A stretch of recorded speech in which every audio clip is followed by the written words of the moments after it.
Hello audience, in this video we're going to get this car back on the road.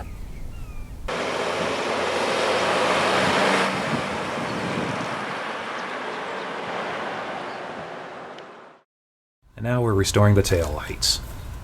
As for the housing, we're reusing that. They look like they were zinc plated or something like that originally. So I just went over these with a little metal prep and a wire brush just to make them look clean. The contacts and the wires are still good, so I'm just reusing those. This rubber gasket that goes around it, I got a pair of new ones off eBay, I think it was.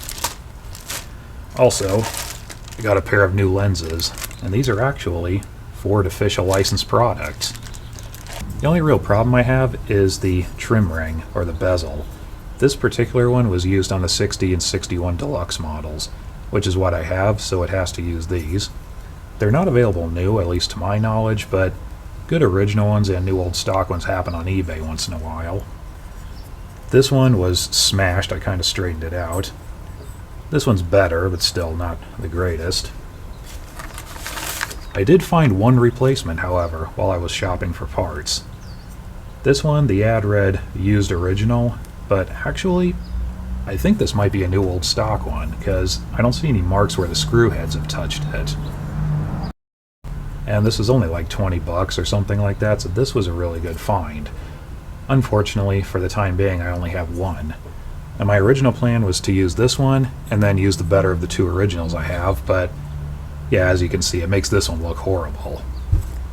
So, I'm probably going to just put this one aside for now, wait till I find another one, and either reuse these or just leave them off, because apparently the base model in 60 and 61 didn't have any trim ring on them at all, they just had the lens on it. But we'll see.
I forgot to mention, there's actually supposed to be a gasket between the lens and the housing, and this one has the original still on it.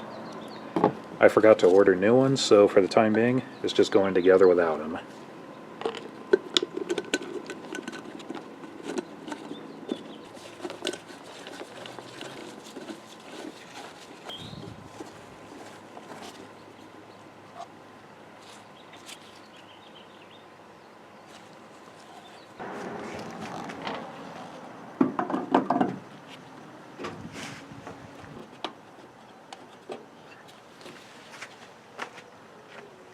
And this is the original bumper. It's a little bit beat up. If it were the last one on Earth, it could probably be saved, but as available as these are, you're probably better off finding a better original and restoring that. However, these are commercially available new at a pretty decent price, so I just bought a new one. And here it is. I got this off eBay for I think 450 bucks, something like that, and it fits 60 to 63. At a glance, it looks like pretty decent quality. It looks pretty much like the original. The plating is pretty good, although if you look really closely, it's got a little bit of a grain to it, which the original probably did anyway. Now, if you really want authenticity, you're probably better off restoring an original. Now, why didn't I do that? Well, obviously, first of all, because like I said, I don't have a good original. Also, you probably couldn't get one restored and replated for $450. But most of all, at the moment, I just don't have a plating shop that I trust to do that kind of work. Restoring anything that's supposed to be chrome plated is almost always an expensive headache. And that is an extra challenge with Carson this time because they have a lot of chrome plating on them. And now, not always, but more often than not, most chrome plating shops I've gone to, they just destroy everything I give them.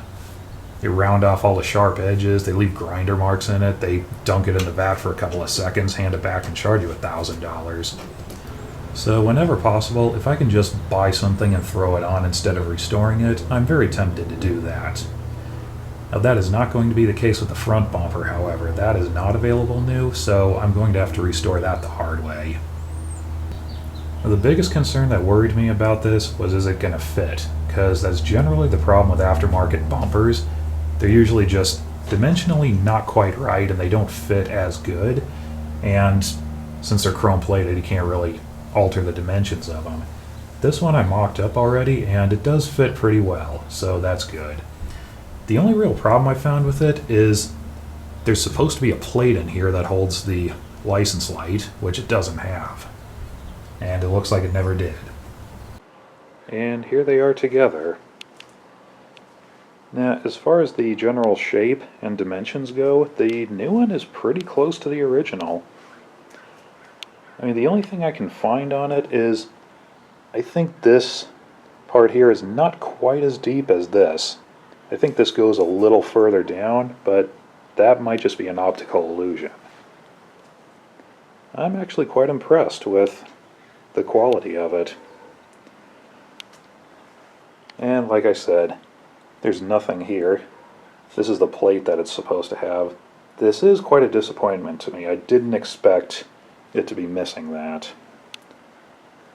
However, I think I can work around that. Another little detail is this one, it's got these bumps around here where the edge of the license plate are. I don't know if it was made that way or somebody added that later or that was just certain years. I don't know, but they're not on here. One thing I found somewhat interesting is on the original, a standard size license plate fits okay, but these corners are just tight enough so that a standard license plate frame won't fit. And oddly enough, on the new one, they did exactly the same thing. It's just narrow enough to not fit a frame.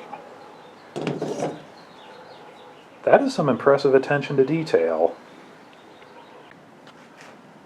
So I guess what I'm going to have to do is remove this piece and transfer it to the new one.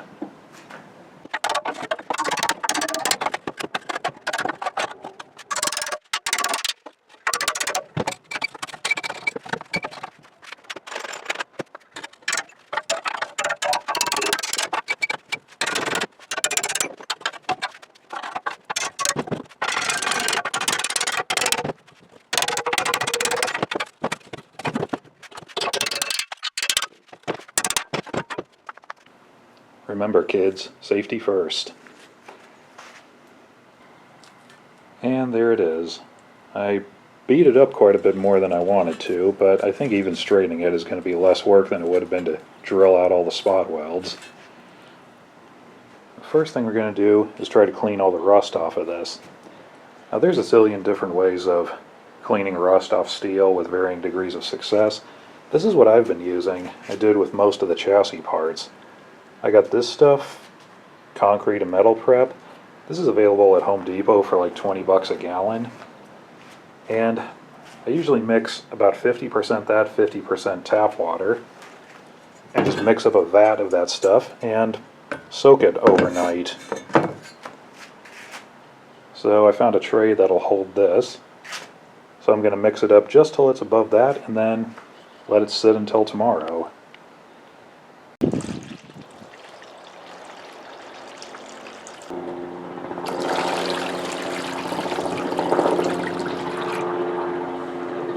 And while we're doing that, I also have parts of the license light. We'll soak those too and see how they turn out.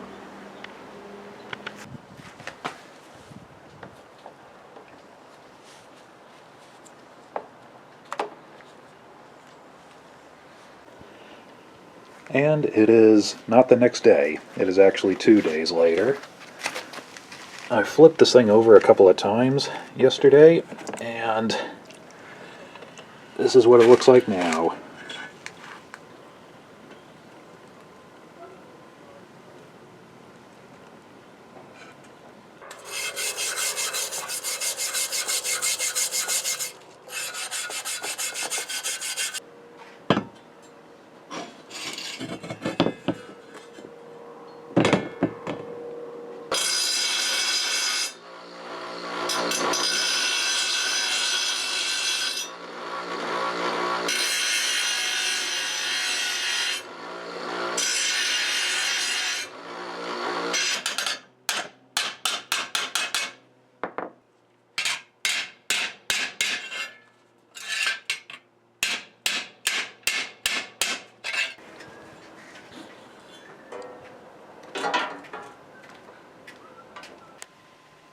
And that's pretty much where it goes.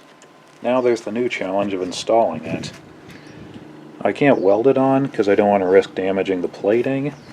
So there's these two extra holes on the bumper. My plan is to drill through them and put countersunk screws in it. And then everywhere where it was welded on, I'll just pack it with JB Weld. And that should work.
And here's how the license light turned out. Now this stuff looks like it was cadmium plated originally, and it's all in pretty good shape. In true Ford fashion, every part has the Ford script on it. The lens was not on it, but I found it in a parts box, and I made a new gasket for it. Now for these, instead of getting them replated, I'm going to do an old-fashioned restoration trick and just paint them silver. And for that, I like using some kind of spray can chrome. But this stuff, no matter what you do, it just doesn't look like real chrome, at least nothing I've tried. But if you do a decent quality job painting it at a glance, it does kind of look like cadmium.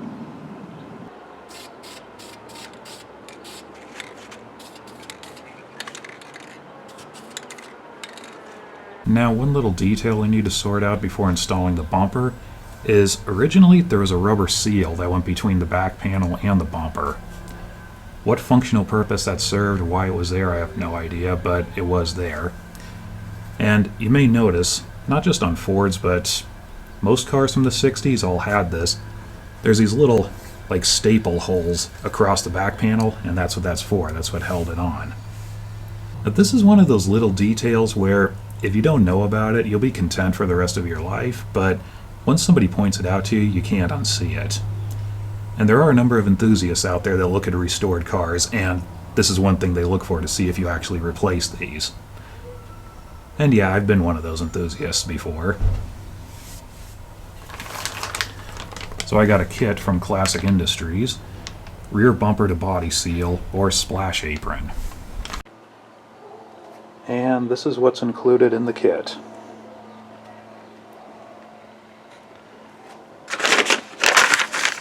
Now the instructions are kind of vague.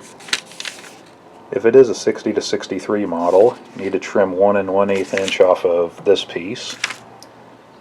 And that's about it. You're on your own to figure the rest out.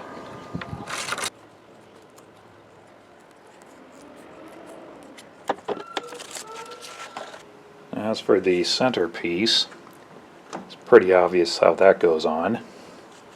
It's just a little bit too wide. I'll have to trim a little bit off the corners. Now, I don't see any staple holes that were here originally. Either they've been painted over or they weren't used. So what I'm going to do is just glue it on with weather stripping adhesive.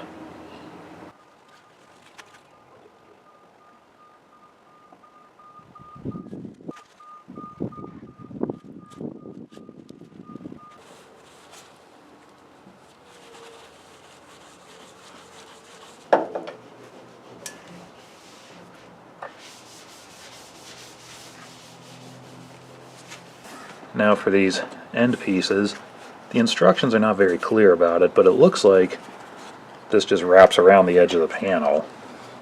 I don't have the original staples, so I've been making new ones out of wire.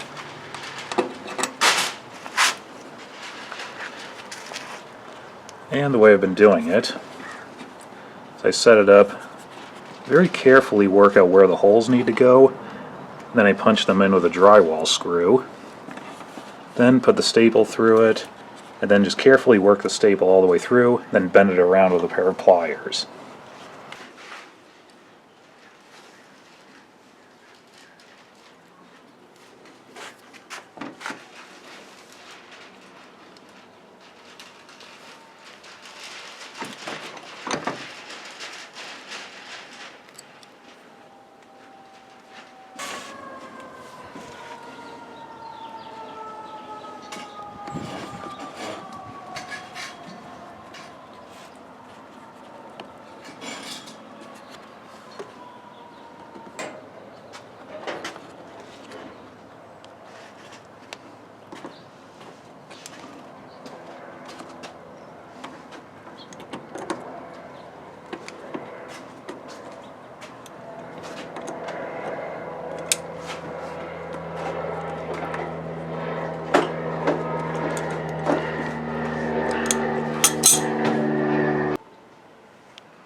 It's now the next day, so that should be dry enough to use now.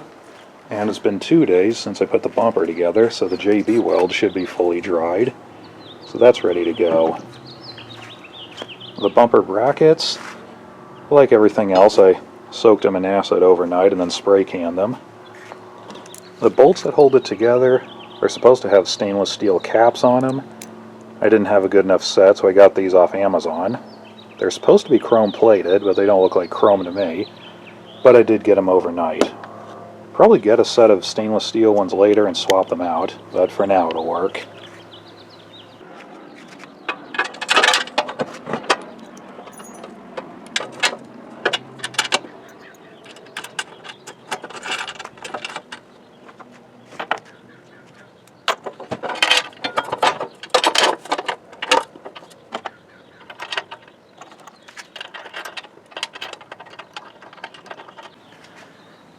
The bolt holes are elongated, so I'm just leaving them snug, and I'll tighten it up after I install it.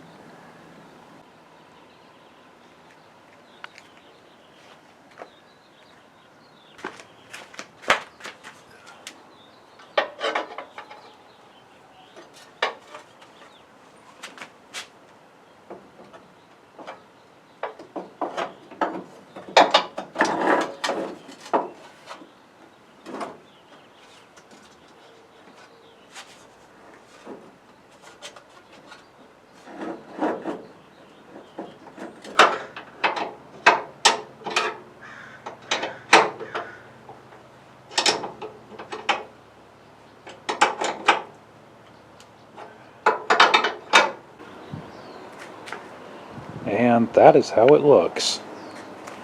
As I've said before, I'm pretty satisfied with the way it fits. It might be a little too far away from the back panel. The bolt holes are elongated, so that's just a guess. It'll go tighter. But around the corner, the gap is kind of snug. Not too loose, not too tight. On the other side, exactly the same thing. And across the back of it, it parallels the back panel pretty well. So I'm quite impressed with the way it fits. I'm getting ready to reassemble the license light, and then as I dug through the parts boxes, I found more parts, including another bezel, which is a completely different design from the other one. So, looked in the 61 repair manual, and the example picture is showing this one. So I guess that's the one that's going to go on. Now just for fun, if anyone watching this knows what this one is for, or what year they were changed over, let me know in the comments below.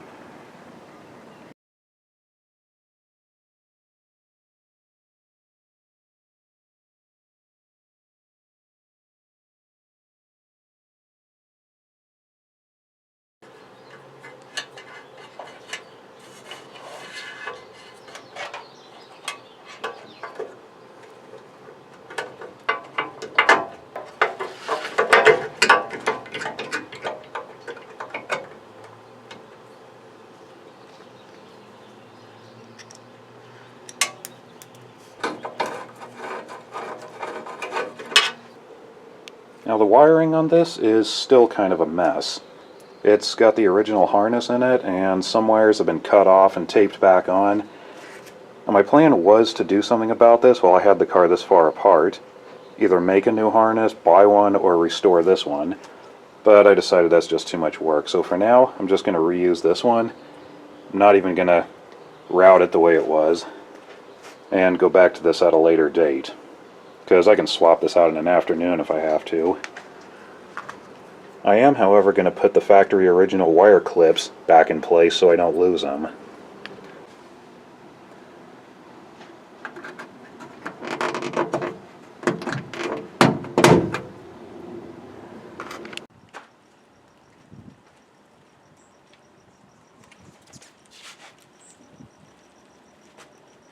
Well, we have it reassembled now. As you can see, I decided to leave the taillight bezels off of it for now, which it does look a bit incomplete to me, but in spite of that, it still looks a whole lot better than it did. In fact, the new lenses and the new bumper have really transformed this. It's gone from looking like just a tired old car that's been repainted to a brand new car. In fact, when I was test fitting the bumper and stood back and looked at it assembled, I had this moment where I just looked at it and thought to myself, I know what this car looks like, and it's not this. This looks like one of those fancy restored cars owned by people who spend money. And for the rest of the day, about every 10 minutes or so, I had to keep walking out here and looking at it to get used to it. It has really made a huge difference. You may have also noticed I added the Falcon block letters on the back panel, which I've had, but they were rust pitted so badly I didn't want to install them. But after putting them on, you can't see any of that. So this was definitely worth the effort to me to get all this done, and I'm glad I finally got around to doing this. As for the rear suspension, you may remember I decided to just leave it alone and see what happens after it's fully assembled. Well, the ride height has gone down considerably. Not quite as much as I wanted to, but it's pretty close right now. I think after it settles, it's going to be right on target, so for now I'm just going to tighten up all the bushings and drive it as is.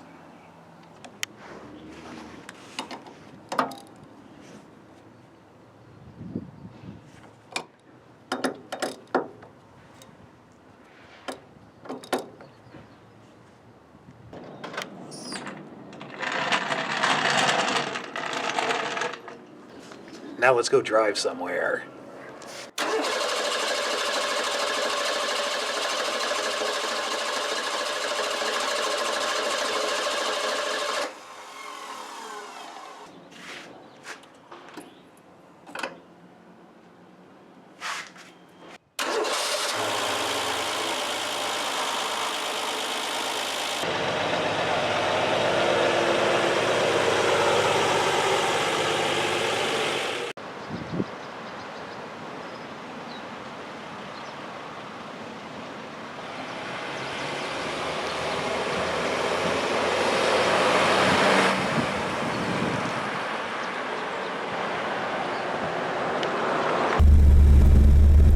Well, the noise level in here is pretty much about the same as it was, maybe a little quieter. Rear suspension is riding a bit harsh, but it is brand new, so I'm probably going to leave it that way, and it'll probably soften up after a while. If it doesn't, I might try a different brand shock absorbers or something like that, we'll see. Now, one thing I did notice is, you may remember in a previous video I said the rear wheel cylinders were seized. Well, they work now, and before, when you step on the brakes, it slowed down, but to really get it to stop, you kind of had to force the pedal down, which Wasn't really a problem, it just felt like something wasn't right. Well, that's gone now. You step on the pedal and it just stops. In fact, it feels like a modern car with power brakes. Yeah, actually just driving a few blocks, the suspension is starting to soften up a bit. I don't know, it might be good to go.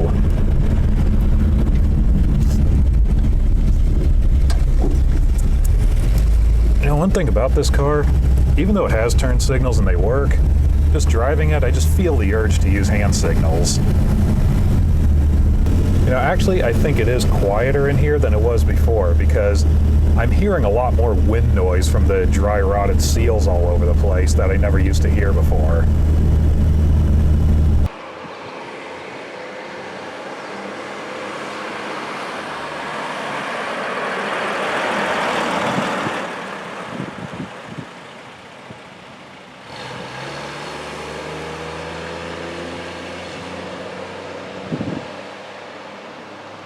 And after watching what I just filmed, I noticed the brake lights quit working.